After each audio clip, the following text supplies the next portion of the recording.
খাবার নয়, মরে যাওয়ার ওষুধ খেতে চান। বেঁচে থাকার ইচ্ছাটুকু অবহেলায় অবজ্ঞায় যেন হারিয়ে ফেলেছে ১০০ বছর বয়সী লতা। নিজের নামটিও ভুলে গিয়েছেন লতা। হারাবার আর কিছুই নেই তার, আছে শুধু একটি পানি খাওয়ার ঘটি ও একটি লাঠি তার সম্বল। এখন শুধু মৃত্যুর অপেক্ষায় নারায়ণগঞ্জের গাউসিয়ায় বেদে পল্লীর বেদেনি এই লতা। তোমার এখানে কেউ নাই বলে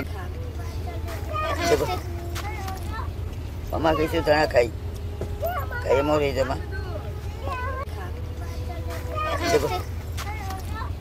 মামা কিছু দাঁড়া খাই খাইয়ে মরে যামা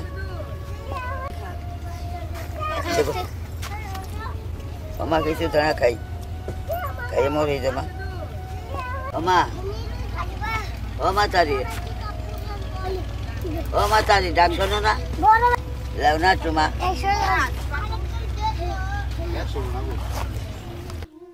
একসময় দূর দূরান্তের পথ পাড়ি দিয়ে দেখাতো সাপের খেলা, বলে বেড়াতো সাপ খেলা দেখবেন সাপ খেলা।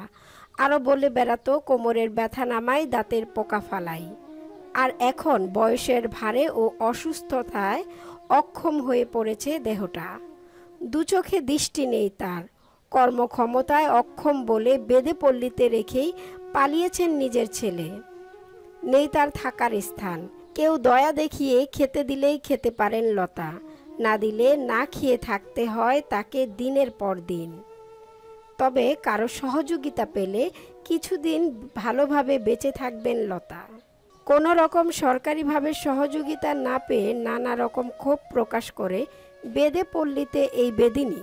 জায়গাও দেয় না, ঘর বাড়িও দেয় না, টাকা পয়সাও দেয় না, শীতে গায়ে দিতে বেকার কম্বল কেন দেয় না? মানুষেরা চাল দেয়, ডাল দেয়, কম্বল দেয়। যে ওনার ছেলে রেখে চলে গেছে, খুবই অসহায়, খুব দেখে খুব মায়া লাগছে। আমি একজন সংবাদকর্মী হিসাবে ওনাকে দেখে আমার অনেক মায়া লেগেছে, কষ্ট লেগেছে। উনি একজন ১০০ বছর বয়সী বৃদ্ধা অসহায় মা। তো আমার জানা মতে সরকারিভাবে বেদে ভাতা ব্যবস্থা করা আছে, এটা হয়তো অনেকেই জানে না।